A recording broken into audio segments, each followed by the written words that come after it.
As I began my research in preparation for this sermon, I ran across an interesting quote.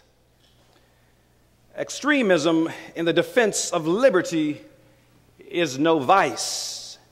Moderation in the pursuit of justice is no virtue. As I learned more about the person to whom this quote is attributed, I discovered that this man was in fact a politician who held certain ideological and political beliefs. For instance, he believed in racial and social equality. He embraced the notion of gays in the military.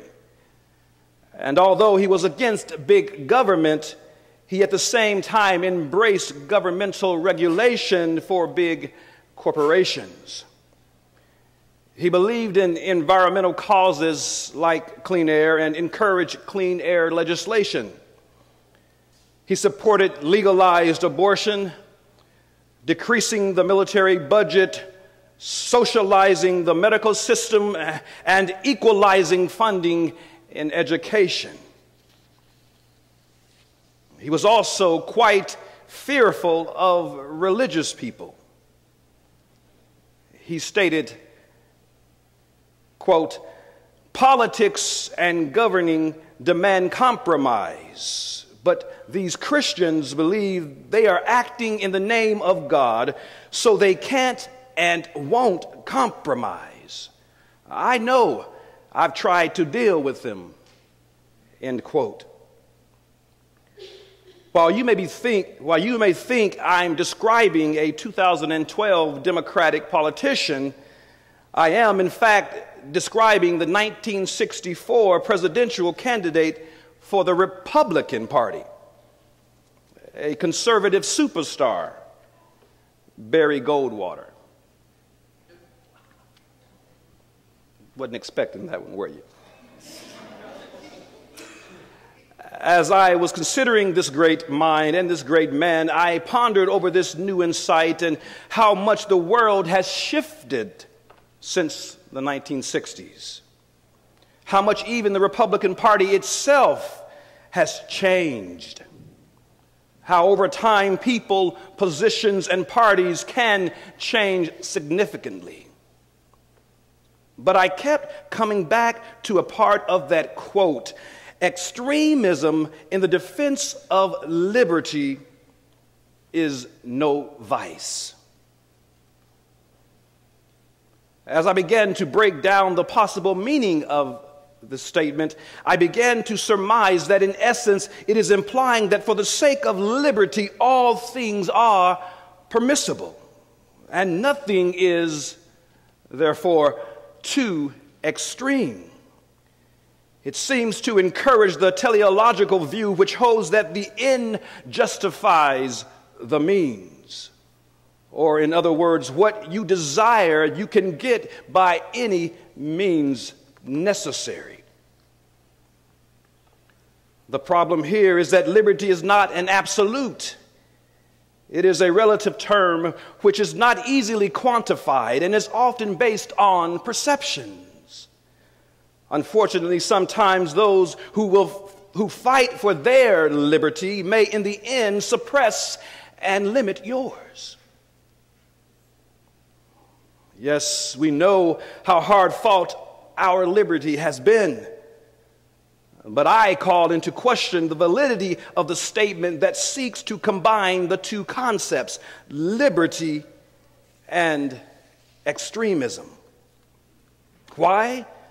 Because we often wonder why it is that someone who in the quest for liberty would take an extreme step to strap a bomb to himself and detonate it in a crowd of innocent people. Understandably, we wonder how parents could take the life of their young daughter in what is known as honor killings simply because she became too westernized in her lifestyle. This type of extremism doesn't match the notion of liberty.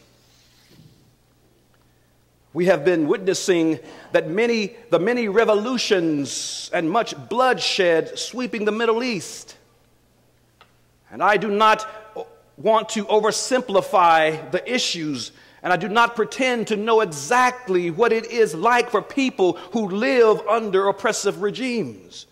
But I cannot help but wonder, and I speculate that many of you have wondered as well, is there another way? The examples of Mahatma Gandhi, Dr. Martin Luther King Jr., and many others showed us that there is other ways. And yet, even in our nation, we see the tides of extremism moving throughout our culture.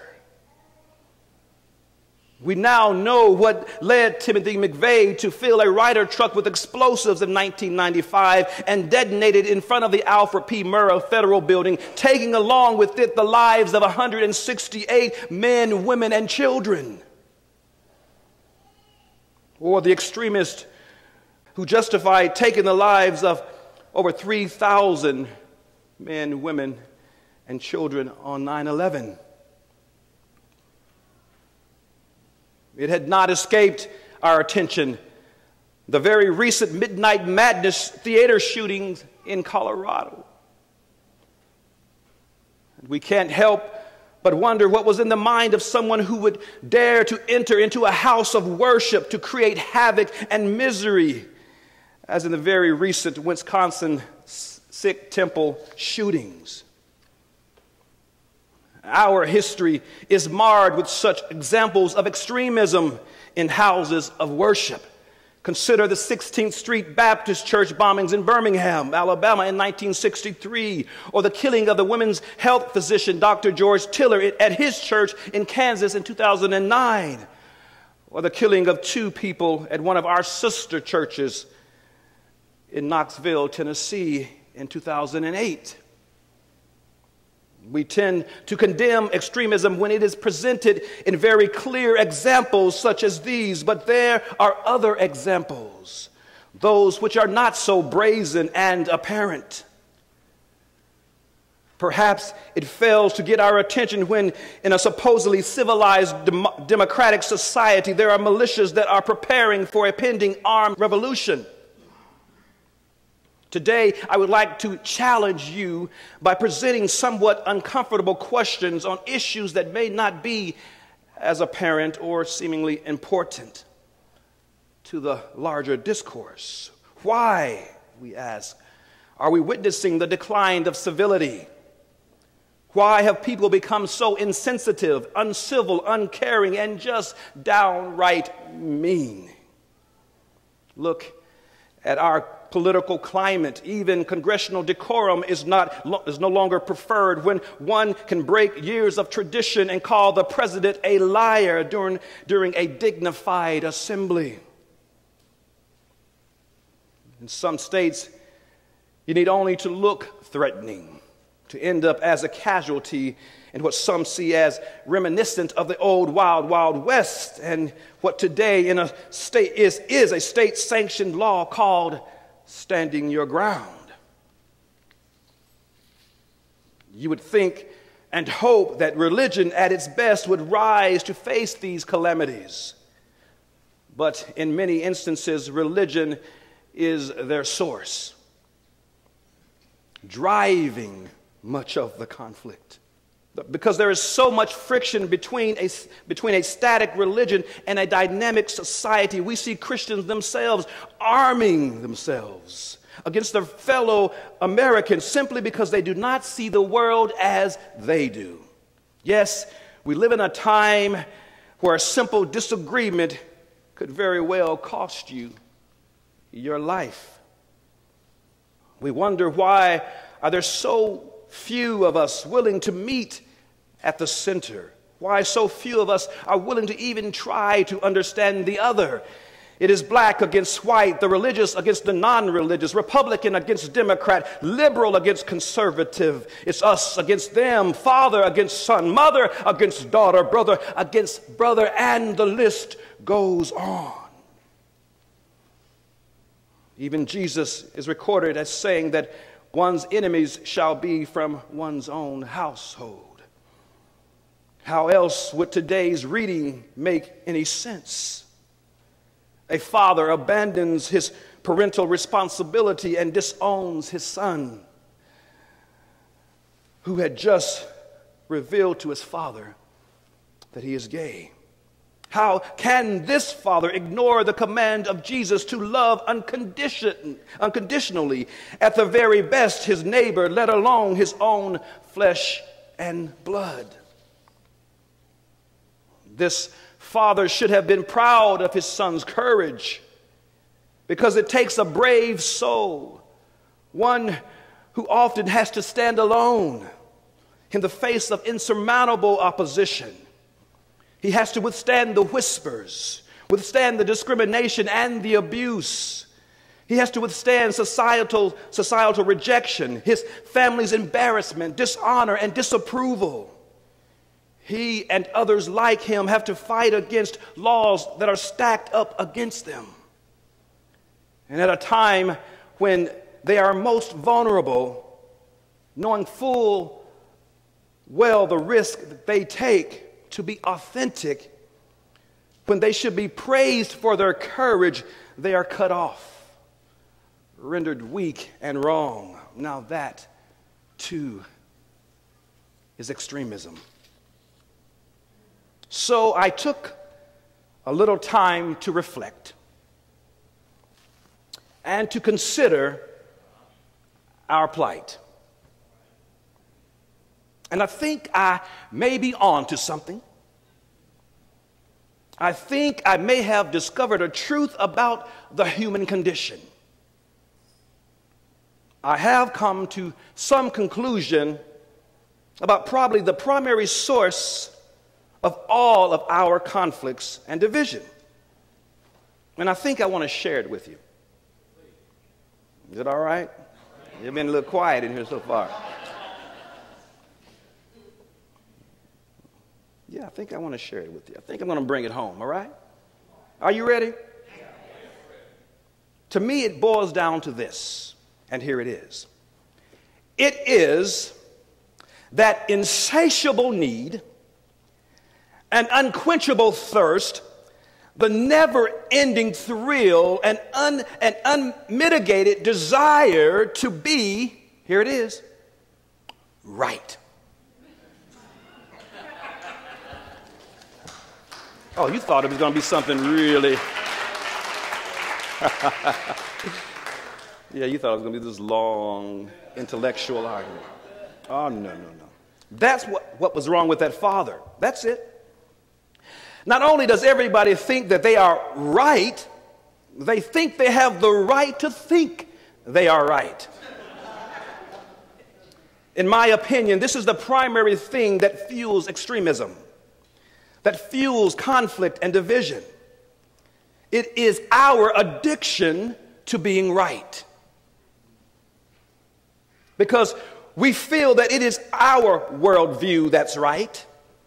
Yes, it's my God, it's my religion, it's my Bible that's right, my politics, my candidate, my party affiliation that's right, my church is right, my race is right, my education is right, my sex is right, my neighborhood is right, and even my money is right. Now, the problem with that, the problem with me being so right, is that it makes everybody else wrong. So we, I really mean you. You walk around with a chip on your shoulder, and you live your life like everybody else needs to learn how to respect and recognize your rightness. So you go around correcting everyone. Your opinion is the most important opinion in the room. You're always telling someone how you disagree with what they're saying. Why? Because of your need to be right. When God created the world, he appointed you to be his mouthpiece and the protector and proclaimer of his rightness. Some of you are so intoxicated by your own sense of rightness that you'd rather be right than in relationship.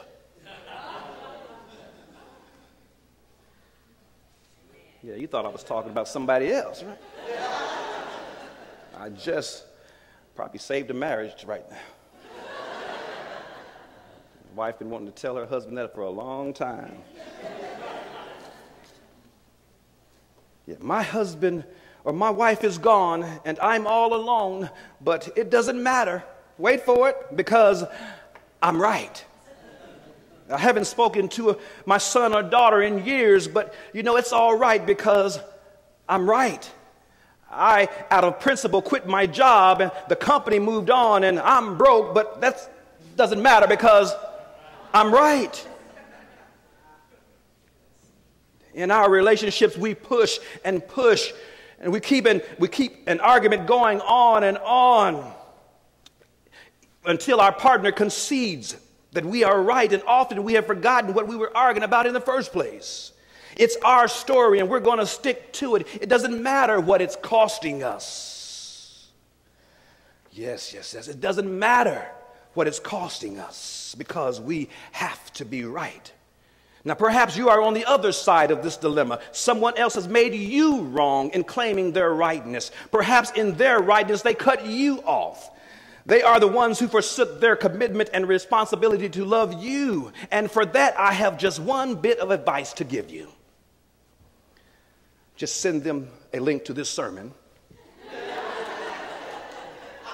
And let me tell them how wrong they are for being so damn right.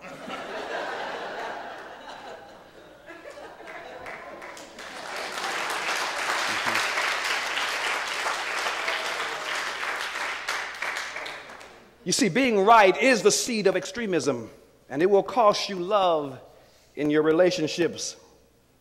With this in mind, I realize that I cannot leave you stuck in your rightness.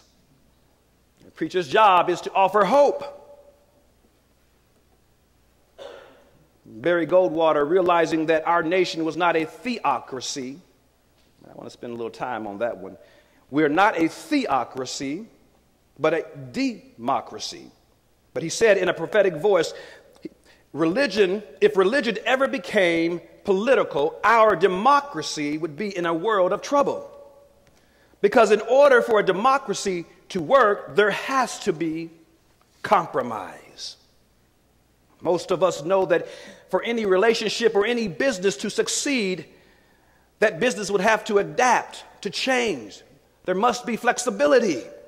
So one key to overcoming our addiction to always having to be right is found in the humility and flexibility of compromise.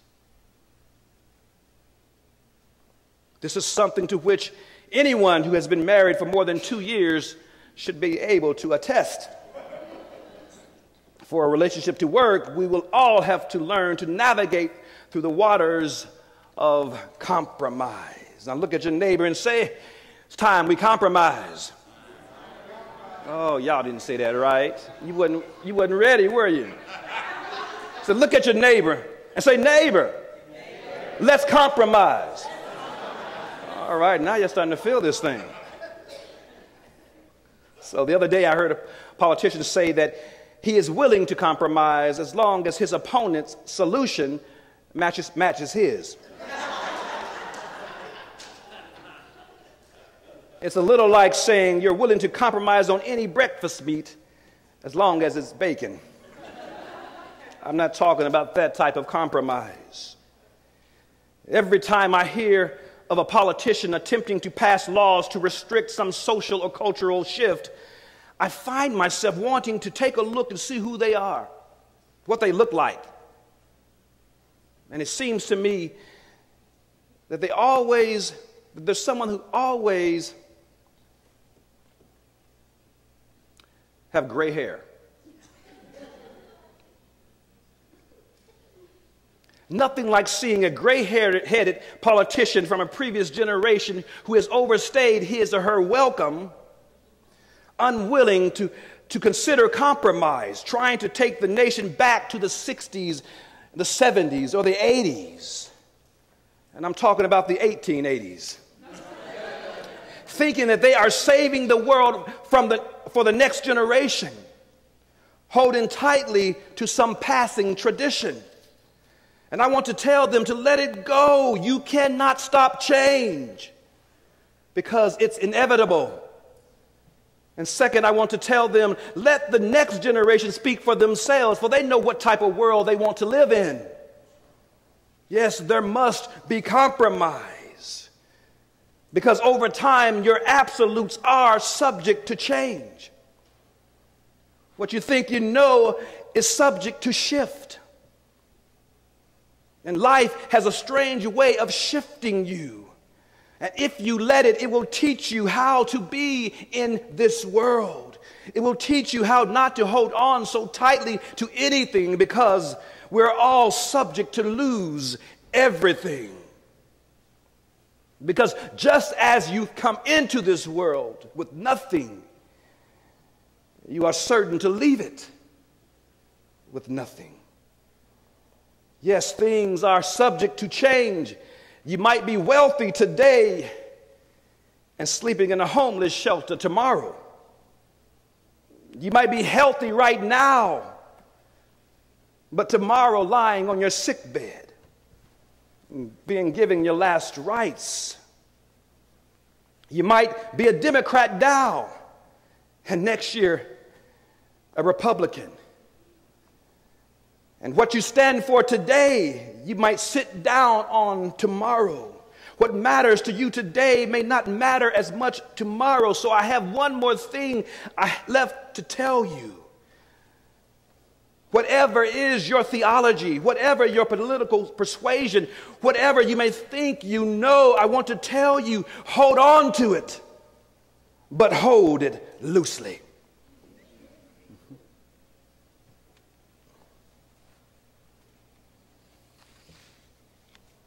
Don't hold so tightly that it's that your faith and your foundation is shaken when science presents you with a new truth. Remember, there is nothing more painful than you're holding on tight and still having it stripped from your grasp. But when we hold it loosely, we're able to bend in the winds of time. I said, when we hold it loosely,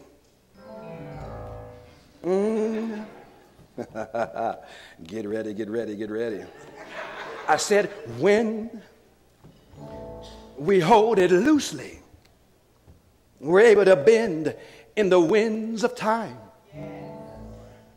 When we hold it loosely, we're able to bend and not break. When we hold it loosely, we realize that our liberty is forged in mutuality. When we hold it loosely, it's not so painful when we have to say, I was wrong. When we hold it loosely, are you going to pray with me today? We can embrace compromise. So hold on to your truth. But baby, hold it loosely. I said, hold on to what you think is right, but hold it loosely. Hold on to your position, but hold it loosely. In this, we can enjoy one another.